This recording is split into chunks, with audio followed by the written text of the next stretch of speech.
Hello students, welcome in dynamic studies. पहले आप इस चैनल को सब्सक्राइब, लाइक और शेयर ज़रूर कर दें। चलिए आज हम डिस्कस करते हैं ब्रिजेस एंड राउटर्स के बारे में। हब और रिपीटर्स के बारे में भी डिस्कस करेंगे, लेकिन उससे पहले मैं आपको बता दूं कि यह टेक्नोलॉजी कहाँ यूज़ होती है। जब हम टीसीपी आईपी और ओएसआई लेयर की बात करते हैं और उन मॉडल्स के बारे में डिस्कस करना चाहते हैं, तो पहले हमें इन पॉइंट्स के बारे में पता होना चाहिए कि ब्रिजेस, राउटर्स, रिपीटर्स और हब्स क्या होते हैं और कैसे काम करते हैं। क्योंकि ये सभी की सभी टेक्नोलॉजी उन लेयर्स में काम करती है। उनकी बहुत सारी लेयर्स हैं जिनके बारे में हम टीसीपी आईपी में और ओएसआई में लर्न करेंगे। उससे पहले हम सिर्फ इतना ही डिस्कस करेंगे कि ब्रिज, राउटर, रिपीटर या हब जो भी टेक्नोलॉजी है ये किस लेयर में क्या काम करेगी। और इसके आधार पर यह इम्पोर्टेंट क्वेश्चन है जो मैंने जहाँ पे लिखे हुए हैं, जो कि बार बार पेपर में रिपीट किए जाते हैं, इसे आप ध्यान से करना। तो चलिए स्टार्ट करते हैं। लेयर चाहे ओएसआई मॉडल की हो चाहे वह लेयर किसी टीसीपी आईपी मॉडल की हो, लेकिन यहाँ पे लेयर का क्वेश्चन बहुत बार पूछा जाता है। और पहले हम डिस्कस करेंगे ओनली ब्रिजेस के बारे में। राउटर्स के बारे में हम डिस्कस फर्दर करेंगे जब हमने ब्रिज का कंप्लीट कर लिया। तो चलिए डिस्कस करते हैं ब्रिजेस। ब्रिजेस जो है किस लेयर पे काम करते हैं। ब्रिजेस एक तो फिजिकल लेयर पे काम करते हैं और एक डेटा लिंक लेयर में काम करते हैं। डेटा लिंक लेयर, ठीक है। तो ये क्वेश्चन पे डिपेंड करता है कि आपको क्वेश्चन किस टाइप का आएगा। अगर आपको एक ही पॉइंट में दोनों के दोनों लेयर्स मर्ज की दी गई हो, तो आप जिसमें फिजिकल और डाटा लिंक लेयर होगी आपने वहीं पर टिक करना है। लेकिन कई बार क्या होता है कि मर्ज नहीं करते, दो लेयर्स नहीं देते और एक पॉइंट में सिर्फ एक ही लेयर दी जाती है, जिसमें फर्स्ट नंबर पे जैसे फिजिकल लेयर दी गई होगी, दूसरे नंबर पे डेटा लिंक लेयर होगी, तीसरे नंबर पे कोई और लेयर होगी जैसे ट्रांसपोर्ट, ठीक है, चौथे नंबर पे कोई ना कोई और लेयर होगी जैसे एप्लीकेशन। मान लीजिए आपका क्वेश्चन इस स्टाइल का आया है, तो आप क्या करोगे। आपने अगर ब्रिजेस का क्वेश्चन पूछा गया है तो आप डाटा लिंक लेयर पे ही टिक करोगे। और अगर मर्ज करके क्वेश्चन आया हुआ है कि एक ही पॉइंट में दो लेयर दी गई हो, कई बार क्वेश्चन में एक ही पॉइंट में दो लेयर दी जाती हैं, तो आपने वहां पे टिक करना है जहां पे फिजिकल और डाटा लिंक लेयर का ऑप्शन मर्ज होगा, ठीक है। तो यह क्वेश्चन बहुत ही ट्रिकी तरीके से आता है, तो आप इसे ध्यान से करके आना है। देखिए नेक्स्ट क्वेश्चन जो पूछा जाता है ज़्यादातर मैक एड्रेसेस और आईपी एड्रेसेस से पूछा जाता है। मैक एड्रेस क्या होता है और आईपी एड्रेस क्या होता है, इसके बारे में हम कभी फर्दर डिस्कस करेंगे, लेकिन आप इस क्वेश्चन के रिलेटेड सिर्फ इतना ही डिस्कस करना है और इतना ही याद रखना है कि जो एड्रेस ब्रिज चेक करेगा वह मैक एड्रेस होता है। मैक एड्रेस को चेक करेगा ब्रिज। नेक्स्ट है फॉरवर्डिंग क्या होती है, यह मैं आपको अभी बताने वाली हूँ। लेकिन ब्रिजेस में फॉरवर्डिंग होती है, फिल्टरिंग भी होती है, लेकिन ये फिल्टरिंग और फॉरवर्डिंग किसी और में नहीं होती। जैसे राउटर, रिपीटर्स, हब्स में यह नहीं होती, सिर्फ ब्रिज ही है जो फिल्टरिंग और फॉरवर्डिंग दोनों के दोनों करता है, ठीक है। बाकी जो राउटर, हब और रिपीटर है वह कोई ना कोई तो फॉरवर्ड करेगा, फिल्टर नहीं करेगा, कोई फिल्टर करेगा तो फॉरवर्ड नहीं करेगा। तो इस टाइप से ब्रिज एक ऐसा मैकेनिज्म है जिसमें दोनों की दोनों चीज़ें की जाती है, फॉरवर्ड भी किया जाता है और फिल्टर भी किया जाता है। टोपोलॉजी क्या है, टोपोलॉजी इसमें डिफरेंट रहेगी। डिफरेंट टोपोलॉजी का मतलब है कि अगर मान लीजिए यहाँ पे कोई ना कोई ब्रिज यूज कर रहे हैं हम डाटा सेंड करने के लिए, इसकी यहाँ से डेस्टिनेशन है मान लीजिए जहाँ पे स्टार टोपोलॉजी हमने यूज की है, तो स्टार टोपोलॉजी यहाँ पे हमने यूज की है और अदर साइड कोई और टोपोलॉजी है, मान लीजिए यहाँ पे बस टोपोलॉजी हम यूज कर रहे हैं, तो ब्रिज डाटा सेंड करेगा, एक साइड से दूसरी साइड पे डाटा सेंड होगा। लेकिन राउटर, रिपीटर और हब में ऐसा नहीं होता। अगर हम सेम टोपोलॉजी यहाँ पे यूज कर रहे हैं तो हमें सेम ही यहाँ पे यूज करनी होती है। लेकिन ब्रिज में यह हमें फैसिलिटी दी गई है कि अगर यहाँ पे एक डिफरेंट टोपोलॉजी यूज हो रही है, जैसे कि आप देख रहे हैं यहाँ पे स्टार टोपोलॉजी है, इसे हम स्टार बोलते हैं, और यहाँ पे बस टोपोलॉजी है, तो भी ब्रिजेस डाटा को फिल्टर और फॉरवर्ड करके किसी ना किसी सोर्स से डेस्टिनेशन पर सेंड करेगा। चलिए अब हम डिस्कस करेंगे कि ब्रिज कैसे किसी चीज़ को फॉरवर्ड करता है, कैसे फिल्टर करता है और कैसे जो डाटा है किस टेबल के थ्रू वो एक जगह से दूसरी जगह से सेंड करेगा, और कौन कौन से टेबल यूज़ किए जाते हैं और ब्रिजेस कितने टाइप के होते हैं। हम टाइप्स ऑफ ब्रिजेस के बारे में भी डिस्कस करेंगे। तो चलिए देखते हैं इसके फिल्टरिंग के बारे में, फिल्टरिंग क्या होती है। ठीक है, तो मान लीजिए जहाँ पे हमने टोपोलॉजी यूज़ की है जो कि स्टार टोपोलॉजी है, यहाँ पे स्टार टोपोलॉजी है, ये C1 C2 C3 और C4 जो है सभी की सभी मशीन्स हैं, इसे हम कंप्यूटर भी कह सकते हैं। और ये हमारा एक प्रोसेस रहेगा P1, इसे हम P1 कहेंगे। नेक्स्ट यहाँ पे कोई ना कोई ब्रिज यूज़ होगा, यहाँ पे ब्रिज है। और अदर साइड यहाँ पे जो होगा, यहाँ पे हमने कोई ना कोई टोपोलॉजी यूज़ की होगी जो कि डिफरेंट होगी यहाँ से। मान लीजिए यहाँ पे एक बस टोपोलॉजी हमने यूज़ की है, तो ये एक बस टोपोलॉजी है जिसमें 4 पीसी हैं। इसे हम C5 C6 C7 और C8 का नाम देंगे। तो देखिए क्या होगा, मान लीजिए कि हमने डाटा सेंड करना है C1 से C4 पर, तो डाटा फॉरवर्ड किया जाएगा। डाटा पहले हम देखते हैं कि C1 कहाँ पे है, C1 P1 में है, C1 कहाँ पे है, P1 पे, और C4 कहाँ पे है, ये भी P1 पे है। तो डाटा को फॉरवर्ड नहीं किया जाएगा, डाटा P2 की तरफ, यह P2 है, इस तरफ फॉरवर्ड नहीं किया जाएगा क्योंकि यह एक ही टोपोलॉजी में सेंड कर रहा है और यहीं से डाटा यहाँ पे ही सेंड होगा। डाटा बाकी सारे के सारे कंप्यूटर्स है जो वहाँ पे मशीन्स हैं उन पे सेंड नहीं किया जाएगा। तो नो फॉरवर्ड, यहाँ पे कोई भी फॉरवर्ड करने की ज़रूरत नहीं रहेगी, नो फॉरवर्डिंग। ओके, अगर हम डाटा सेंड करना चाहते हैं C4 से C8 पर, तो चेक किया जाएगा C4 कहाँ पे है, C4 है P1 में, P1 हमारा ये सारे का सारा P1 एक नेटवर्क है। और C8 को भी चेक किया जाएगा, C8 कहाँ पे है, P2 पे है, तो P2 पे।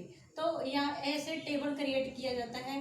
ठीक है, यहाँ से कोई मशीन नंबर लिया जाता है और नेटवर्क नंबर लिया जाता है, यह एक टेबल क्रिएट किया जाता है और टेबल के थ्रू यह देखा जाता है कि हमारा जो पीसी है डेस्टिनेशन और सोर्स दोनों के दोनों, मान लीजिए C4 हमारा सोर्स है और C8 हमारा डेस्टिनेशन है, तो इनका पहले नेटवर्क चेक किया जाएगा। तो अगर नेटवर्क डिफरेंट है, यहाँ पे P1 है और यहाँ पे P8 है, तो ही फॉरवर्डिंग होगी। तो क्या होगा, यहाँ से C4 जो डाटा सेंड करेगा किसी ब्रिज को, और वह ब्रिज जो है डाटा सेंड करेगा वह पर्टिकुलर मशीन पे जो कि अदर नेटवर्क पे काम कर रही है।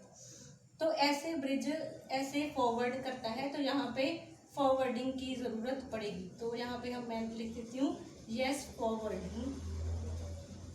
ठीक है, अगर ज़रूरत पड़े तो फिल्टर करके डाटा को फॉरवर्ड किया जाता है, अगर ज़रूरत नहीं पड़ती तो फॉरवर्ड नहीं किया जाता। और फिल्टरिंग क्या होगी, इसे हम फिल्टरिंग बोलते हैं।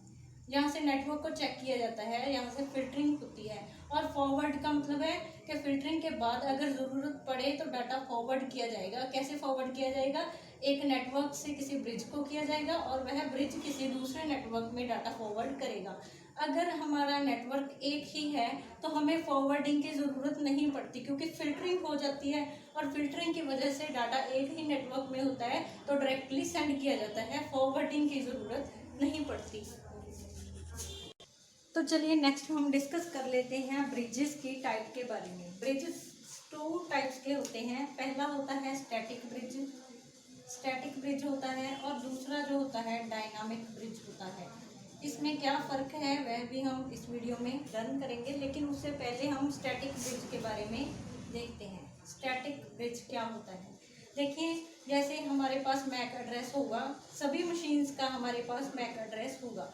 मैक एड्रेस से हम पोर्ट नंबर देख सकते हैं। कैसे देखेंगे कि C1 किस पोर्ट में है, P में है, तो P1, इधर वाला नेटवर्क हमारा P2 रहेगा।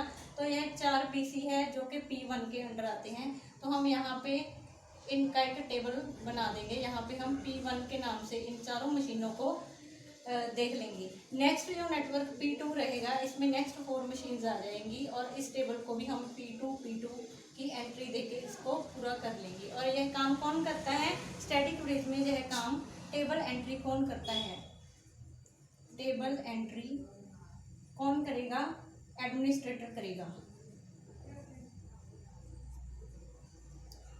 एडमिनिस्ट्रेटर जो होगा वह टेबल एंट्री के लिए रिस्पॉन्सिबल होगा। नेक्स्ट है कि मान लीजिए C3 से हमने डाटा सेंड करना है C8 पे, ठीक है, तो इसका मैक और इसका पोर्ट जो है वह टेबल से चेक किया जाएगा। देखिए C3 कहाँ पे है, यहाँ पे, तो इसका पोर्ट कौन सा है, इसका पोर्ट है P1। नेक्स्ट है C8 कहाँ पे है, यहाँ पे, तो इसका पोर्ट कौन सा है, P2। तो डाटा हमने P1 से P2 पे सेंड करना है, तो यहाँ पे कोई ना कोई ब्रिज है, तो डाटा को फॉरवर्ड किया जाएगा या नहीं किया जाएगा, इसके बारे में हम ब्रिज जो है वह डिसीजन देगा। अगर एक मशीन हमारी P2 में लाई कर रही है और एक मशीन हमारी P1 में लाई कर रही है, तो क्या होगा, फॉरवर्डिंग होगी। पहले P1 से ब्रिज पे होगी और ब्रिज उसे फॉरवर्ड करेगा P2 में। अगर मान लीजिए जहाँ पे C1 होता और यहाँ पे C4 होता, तो इस फॉरवर्डिंग की ज़रूरत नहीं पड़ती। तो क्या होता, C1 और C4 क्या है, दोनों के दोनों P1 से बिलोंग करते हैं, तो सेम नेटवर्क होगा। तो ब्रिज को पता चल जाएगा कि इनका नेटवर्क जो है वह सेम है, तो ब्रिज क्या करेगा, उसे फॉरवर्ड नहीं करेगा, उसे सीधे का सीधा वहाँ पे सेंड कर देगा। और फॉरवर्ड नहीं करने का मतलब यह है कि एक तो टाइम वेस्ट नहीं हो पाता, नहीं तो ब्रिज टाइम वेस्ट करता किसी और पोर्ट पे डाटा सेंड करने पे की जिनको उनकी ज़रूरत भी नहीं है और जिनको वह खोल के और ओपन करके चेक भी नहीं कर सकते। तो इससे ब्रिज की टेक्नोलॉजी काफ़ी ज़्यादा लेटेस्ट और फॉरवर्ड हम कह सकते हैं। नेक्स्ट हम डिस्कस करते हैं कि डायनामिक ब्रिज जो है कैसे काम करेगा। देखिए डायनामिक और स्टैटिक में क्या अंतर है। देखिए जो स्टैटिक ब्रिज जो हम यूज़ कर रहे थे वहाँ पे एडमिनिस्ट्रेटर सभी की एंट्री कर रहा था, पोर्ट की भी और कंप्यूटर की भी, ठीक है। इसमें कौन एंट्री कर रहा था, एडमिनिस्ट्रेटर। और अगर हम लोकेशन चेंज कर देते हैं, अगर हम लोकेशन चेंज कर देते हैं तो वहाँ पे हमें मैक एड्रेस ढूंढना बहुत ही मुश्किल हो जाएगा और उस पोर्ट के बारे में भी पता लगाना बहुत मुश्किल हो जाएगा। तो इसी वजह से स्टैटिक ब्रिज को कम यूज़ किया जाता है। और तो इसीलिए हम यहाँ पे एक डायनामिक ब्रिज का यूज़ करते हैं। हमारे पास तो पहले क्या किया जाता है, इसको पोर्ट नंबर भी नहीं पता होता, सिर्फ एक सोर्स पता होता है जहाँ से डाटा सेंड किया जाएगा। मान लीजिए C4 से डाटा सेंड करना है, तो हमारे पास कोई भी हमारे पास टेबल एंट्री नहीं है, हमें नहीं मालूम होता कि यह डाटा कौन से पोर्ट से बिलोंग करता है। तो क्या होगा, पहले यह डाटा सेंड किया जाएगा। मान लीजिए C4 ने डाटा सेंड किया C8 को, ठीक है, तो ये C8 है जो एक एक्नॉलेजमेंट सेंड करेगा C4 को जिसमें उसका पोर्ट नंबर होगा। जैसे C1 का हमें सोर्स भी पता है और इसका हमें पोर्ट भी पता है कि ये P1 से बिलोंग करता है, लेकिन C8 या कहाँ पे डाटा सेंड हो रहा है हमें इसके बारे में कोई नॉलेज स्टार्टिंग में नहीं होती। तो क्या होता है, जब C1 डाटा सेंड करता है किसी C4 को या कोई हेलो मैसेज सेंड करेगा, पहले डाटा सेंड नहीं करेगा, तो यहाँ से एक एक्नॉलेजमेंट आएगी जिसमें इसका पोर्ट नंबर होगा। मान लीजिए C8 है, C8 का पोर्ट नंबर क्या होगा, P2 होगा। तो इसे पता चल जाता है कि C4 बिलोंग किससे करता है, P2 से मतलब बिलोंग करता है। तो यहाँ से हमें पता चल जाएगा कि जो पोर्ट है वह डिफरेंट यूज़ हो रहा है, डिफरेंट पोर्ट यूज़ हो रहा है। तो यहाँ से पोर्ट नंबर चेक करके वह एक टेबल क्रिएट करेगा कि C4 जो है P1 से बिलोंग करता है और C8 जो है P2 से बिलोंग करता है। तो यहाँ से एक टेबल एंट्री डाल दी जाएगी। टेबल एंट्री डालने के बाद अगर लोकेशन चेंज भी हो जाती है तो भी यह एक एक्नॉलेजमेंट सेंड करता है। मान लीजिए C8 की लोकेशन हमने किसी और पोर्ट पे कर दी है, तो वह हमें एक एक्नॉलेजमेंट सेंड करेगा कि मेरा पोर्ट नंबर चेंज हो चुका है।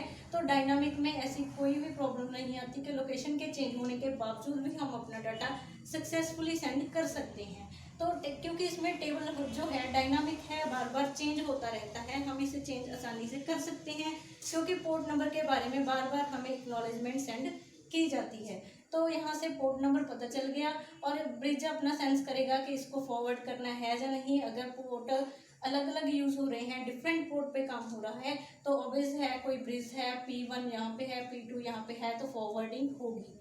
तो यहाँ पे एक तरह फिल्टरिंग भी हो रही है। फिल्टरिंग कैसे होगी कि अगर मान लीजिए जहाँ पे भी P1 होता तो यहाँ से फिल्टरिंग होके सारे का सारा डाटा इधर जाने से रोका जाता और डाटा सिर्फ इस तरफ ही मूव होता। इससे क्या होगा, टाइम सेविंग भी होती है। तो यह था ब्रिज के बारे में ऑल ओवर टर्मिनोलॉजी। अब हम डिस्कस करेंगे कि राउटर्स क्या होते हैं और राउटर और ब्रिजेस कैसे कैसे अलग अलग हैं। उससे पहले हम स्टैटिक और डायनामिक में भी जो अंतर है उसके बारे में लर्न करते हैं। तो चलिए डिस्कस कर लेते हैं स्टैटिक और डायनामिक ब्रिज के बारे में। देखिए स्टैटिक ब्रिज में क्या होता है कि स्टैटिक में हमें एक टेबल दिया हुआ होगा और उनमें से एंट्री को कंफर्म किया जाएगा और यहाँ पे डाटा सेंड किया जाएगा। मतलब यहाँ पे क्या होता है, पहले डाटा सेंड किया जाता है, उसके बाद टेबल बनाए जाते हैं। यहाँ पे क्या होता है, अगर कोई भी एंट्री की ज़रूरत पड़ती है तो उसे एडमिनिस्ट्रेटर चेंज करेगा। यहाँ पे अगर कोई भी एंट्री की यूज़ पड़ती है किसी भी टेबल में तो उसे एडमिनिस्ट्रेटर चेंज नहीं करेगा, सिस्टम उसे अपने आप अपडेट कर देगा। यहाँ पे क्या होता है कि अगर मान लीजिए हमने किसी भी पीसी की लोकेशन चेंज कर दी तो चेंज होने के बावजूद वह वहाँ पे सूटेबल नहीं होगा जो स्टैटिक ब्रिज है। लेकिन डायनामिक ब्रिज जो है, लोकेशन चेंज होने के बावजूद भी यहाँ पे कोई प्रॉब्लम नहीं आएगी, हम अपना डाटा सक्सेसफुली वन प्लेस से अदर प्लेस सेंड कर सकते हैं। नेक्स्ट है एक्नॉलेजमेंट। यहाँ पे कोई एक्नॉलेजमेंट सेंड नहीं की जाती क्योंकि यहाँ पे हमें कोई भी कंफर्मेशन नहीं करनी पड़ती क्योंकि टेबल से हमें पहले ही कंफर्म हो चुका होता है। लेकिन जहाँ पे क्या है, हमें कंफर्मेशन की ज़रूरत पड़ती है तो एक्नॉलेजमेंट सेंड की जाती है डेस्टिनेशन की तरफ से, किसको, सोर्स को। तो यह एक लेस एक्यूरेट है और यह मोर एक्यूरेट है। तो यह था डिफरेंस स्टैटिक और डायनामिक ब्रिज के बारे में, जो कि बहुत ही ज़्यादा इंपॉर्टेंट है। सारे के सारे पॉइंट्स बहुत ही ज़्यादा इंपॉर्टेंट हैं, आपने कोई भी पॉइंट जहाँ से छोड़ना भी नहीं है। तो नेक्स्ट हम डिस्कस करेंगे राउटर्स के बारे में। तो चलिए डिस्कस करते हैं राउटर के बारे में। देखिए राउटर में क्या होता है, राउटर्स क्या होते हैं, जो कि हमारे नेटवर्क में जो डाटा मूव कर रहा है from one place to another place, उसका रूट चूज करते हैं। ठीक है, राउटर्स क्या करते हैं, choose best route for data transmission. Okay, data transmission बोलते हैं। और ये किस लेयर पे काम करते हैं, देखिए लेयर का क्वेश्चन बहुत ही ज़्यादा ट्रिकी आता है और इसके बारे में आप ध्यान से लर्न कर लो कि अगर आपके पास 3 ऑप्शन में क्वेश्चन आता है, फिजिकल, डेटा लिंक लेयर और नेटवर्क लेयर, यहाँ पे एक नेटवर्क लेयर है। ठीक है, तो क्या होगा, आप उस आंसर को टिक करोगे, यहाँ पे ये तीनों के तीनों ऑप्शन होंगे। लेकिन कभी कभी क्या होता है कि क्वेश्चन इस तरीके से आ जाता है कि एक एक का अलग अलग पॉइंट बना देते हैं। अगर मान लीजिए क्वेश्चन में 4 पॉइंट आए हुए हैं, first, second, third and fourth, तो क्या होगा, क्वेश्चन में एक आपको फिजिकल लेयर का ऑप्शन है, दूसरा नेटवर्क का है और चौथा ट्रांसपोर्ट का है। तो आप क्या करोगे, आप नेटवर्क पर टिक करोगे। लेकिन कई बार क्वेश्चन कैसा आ जाता है कि तीनों के तीनों लेयर जो है वही दी होती है। तो यहाँ पे मान लीजिए 3 ऑप्शन मर्ज करके, एक ऑप्शन में 3 ऑप्शंस मर्ज किए हुए हैं, यहाँ पे भी 3 लेयर्स हैं, यहाँ पे भी 3 लेयर्स हैं और यहाँ पे भी 3 लेयर्स हैं। तो आप क्या करोगे, जिसमें इन तीनों का नाम होगा वह पार्ट को टिक करोगे और वही सही आंसर होगा। लेकिन अगर आपको एक एक क्वेश्चन और एक एक पॉइंट दिया हुआ है तो आप सिर्फ नेटवर्क को ही टिक करोगे। नेटवर्क राउटिंग के लिए सबसे बेस्ट लेयर मानी जाती है जिसमें राउटर काम करते हैं और सबसे ज़्यादा काम जो नेटवर्क लेयर में किया जाता है राउटर के द्वारा। नेक्स्ट हम एड्रेस देख लेते हैं कि कौन सा एड्रेस इनमें यूज़ किया जाता है। ठीक है, तो जो एड्रेस इसमें यूज़ किया जाता है वह एक मैक एड्रेस भी हो सकता है और आईपी एड्रेस भी हो सकता है। इसमें दोनों की चेकिंग होती है। फॉरवर्डिंग यहाँ पे होती है, फॉरवर्डिंग वैसे ही है कि यहाँ पे कोई राउटर लगा हुआ है और यहाँ पे कोई नेटवर्क N1 है और यहाँ पे कोई दूसरा नेटवर्क N2 है। तो एक नेटवर्क से दूसरे नेटवर्क पर डाटा सेंड किया जाएगा थ्रू राउटर, तो राउटर फॉरवर्ड करता है। नेक्स्ट है फ्लडिंग। देखिए फ्लडिंग क्या होती है, जैसे हमारा एक नेटवर्क है, एक दूसरा नेटवर्क है, यहाँ पे फिल्टरिंग नहीं होती। अगर फिल्टरिंग नहीं होगी तो क्या होगी, फ्लडिंग होगी। फ्लडिंग होने का मतलब है कि राउटर कुछ भी फिल्टर नहीं करता, ये नहीं सोचता कि नेटवर्क 1 से नेटवर्क 2 तक कोई डाटा पहुंचाना है या नेटवर्क 1 से नेटवर्क 1 तक ही पहुंचाना है। ये सभी को डाटा सेंड करेगा, नेटवर्क 2, नेटवर्क 3, जितने भी नेटवर्क होंगे सभी को डाटा सेंड करेगा। इसको फ्लडिंग बोलते हैं। तो इसमें फ्लडिंग होती है। कोलिजन का मतलब क्या है, कि मान लीजिए एक नेटवर्क है जिसके पास लगातार डाटा आता जा रहा है, ठीक है। तो यहाँ पे बहुत सारा डाटा इकट्ठा हो जाता है और इसको पहले इसका रूट चूज करना पड़ता है, फिर दूसरे का, फिर तीसरे का, फिर चौथे का। तो ये क्या करेगा, एकदम से सभी के लिए डिसीजन नहीं लेगा, ये पहले उसे स्टोर करेगा और स्टोर करने के बाद उसे फॉरवर्ड कर देगा। स्टोर करने के बाद अगर उसे वह फॉरवर्ड करेगा तो क्या होगा, कोलिजन अक्कर नहीं होगा। तो कोलिजन से इसे बचाया जा सकता है, हमारा डाटा यहीं पे खराब नहीं होता, डाटा बच जाता है और सेफ मोड में एक जगह से दूसरी जगह पे ट्रांसमिट किया जाता है। नेक्स्ट हम इसके बारे में और भी डीपली एनालिसिस करते हैं। तो देखिए, जब भी हम डाटा सेंड करेंगे तो क्या होगा, उसके एक से ज़्यादा आईपी एड्रेस हो सकते हैं। जैसे एक जो पोर्ट है उसका एक से ज़्यादा आईपी एड्रेस हो सकता है, जिसे मैं IP 1 2 3 का नाम देती हूँ। और जब भी डाटा सेंड किया जाता है तो सभी के सभी आईपी का पता होना चाहिए, लेकिन एक आईपी के साथ नेटवर्क अपना इंटरफेस रखता है। तो कोई भी एक आईपी वह यहाँ से चूज करेगा। मान लीजिए IP जो 3 है वह इंटरफेस के लिए रखेगा।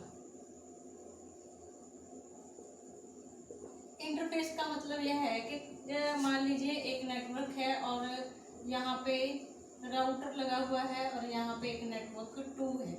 जब डाटा नेटवर्क 1 से डिलीवर होगा नेटवर्क 2 पर तो उसका रूट चूज किया जाएगा। मान लीजिए रास्ते में जाके राउटर को पता चला कि वहाँ पे ट्रैफिक बहुत ज़्यादा आने वाला है, तो वह इंटरफेस जो उसने चुना हुआ है उस आईपी के थ्रू उसे बताएगा कि उसे अपना रूट अब चेंज करके कोई और पकड़ लेना चाहिए, जिससे वह सेफ मोड पे सेंड हो सकता है और प्रॉपरली सेंड हो सकता है। तो इसीलिए वह क्या करेगा, एक इंटरफेस के लिए एक आईपी एड्रेस रखेगा अगर मोर देन 1 आईपी किसी भी पोर्ट के साथ बिलोंग करते होंगे। तो आज हमने डिस्कस किया ब्रिजेस के बारे में, ठीक है, टाइप ऑफ ब्रिजेस के बारे में, और कोलिजन क्या होता है, ठीक है, इसके बारे में, फ्लडिंग और फिल्टरिंग के बारे में डिस्कस किया है। इसके अलावा आज हमने राउटर्स के बारे में भी डिस्कस किया है। अगर आपको इनके रिलेटेड कोई भी प्रॉब्लम हो तो आप मुझे कमेंट बॉक्स में भी लिख के भेज सकते हैं अपनी प्रॉब्लम, और इसके अलावा आप इसकी PDF भी ले सकते हैं। आपने क्या करना है, इसकी वीडियो के डिस्क्रिप्शन बॉक्स में जाना है, वहाँ पे एक लिंक होगा computermock.blogspot.com। आप वहाँ से इसकी PDF भी ले सकते हैं, प्रिंट आउट भी निकाल सकते हैं, सॉफ्ट कॉपी भी ले सकते हैं। तो please subscribe my channel and thank you for watching. Thank you so much.